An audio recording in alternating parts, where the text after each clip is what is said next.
جب میں نے اپنے استاد شیخ کو اپنے بے روزگاری تنگ دستی کی شکایت سنائی اور کچھ مشورہ طلب کیا تو میرے استاد نے مجھے ایک جگہ مزدوری پر لگا دیا۔ بحری جہازوں میں لوڈنگ ان لوڈنگ کرتا تھا۔ سارے دن کی محنت کے بعد جتنے پیسے کماتا تھا میرا استاد ان میں سے 2 وقت کے کھانے کی رقم رکھ کر میری باقی کمائی خیرات کر دیتا تھا۔ میں نے ایک دن ان سے اس حکمت کی وجہ پوچھی۔ وہ مسکرا کر بولے، تم 11 مہینے یہ کام کرو، میں تمہیں اس کے بعد اس کا جواب دوں گا۔ میں 11 ماہ لوڈنگ ان لوڈنگ کرتا رہا۔ میرا وظیفہ مکمل ہو گیا تو میرے استاد نے مجھ سے کہا، تم آج مزدوری کے لیے جاؤ، کام شروع ہو جائے تو تم جھوٹ موٹ کے بیمار پڑ جانا، سارا دن کام کو ہاتھ نہ لگانا، شام کو اپنا معاوضہ لینا اور واپس آ جانا۔ میں نے شیخ کے حکم پر عمل کیا۔ میں سارا دن پیٹ میں درد کا بہانہ بنا کر گودی پر لیٹا رہا۔ شام کو معاوضہ لیا اور استاد کے پاس آ گیا۔ استاد نے فرمایا، تم اب 2 وقت کے کھانے کے پیسے رکھ کر باقی رقم خیرات کر دو۔ آپ یقین کریں وہ 11 ماہ میں پہلا دن تھا جب میرا دل خیرات کو نہیں چاہ رہا تھا۔ پہلی بار نماز میں لذت محسوس نہیں ہوئی۔ میں نے اس دن خوب سیر ہو کر کھانا کھایا لیکن میری بھوک ختم نہیں ہوئی۔ میں نے اس رات پہلی بار اپنے کمرے کی کنڈی لگائی، گورے بیچ کر سویا لیکن میری نیند مکمل نہیں ہوئی۔ مجھے اگلے دن اپنے جسم سے بو آئی اور مجھے پہلی مرتبہ اپنے کپڑوں پر پرفیوم لگانا پڑا اور مجھے پہلی مرتبہ نماز میں لذت محسوس نہیں ہوئی۔ میں نے شیخ کو اپنی ساری کیفیت بتائی۔ وہ ہنس کر بولے، بیٹا یہ حرام کا کمال ہے۔ حرام آپ کی زندگی کی تمام نعمتوں کا جوہر اڑا دیتا ہے، آپ انسان سے جانور بن جاتے ہیں۔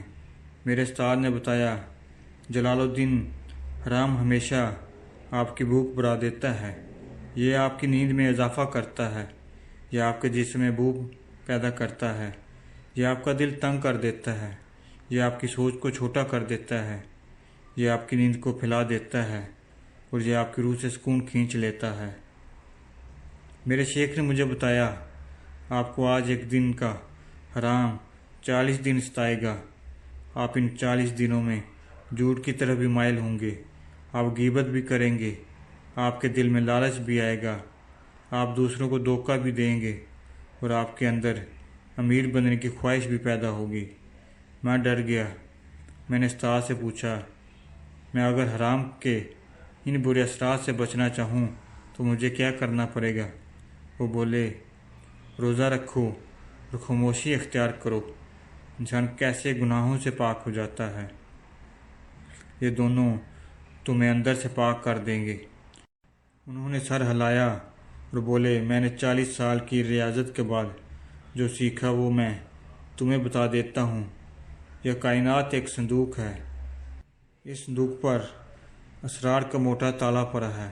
یہ تالا ایک اسم اعظم سے کھلتا ہے، وہ اسم اعظم ہے حلال۔ آپ زندگی میں حلال بڑھاتے جاؤ، کائنات کا صندوق کھلتا چلا جائے گا۔ میں نے عرض کی، اور حرام کی پہچان کیا ہے؟ وہ بولے، دنیا کی ہر وہ چیز جسے دیکھنے، سننے، چکھنے اور چھونے کے بعد آپ کے دل میں لالچ پیدا ہو جائے وہ حرام ہے۔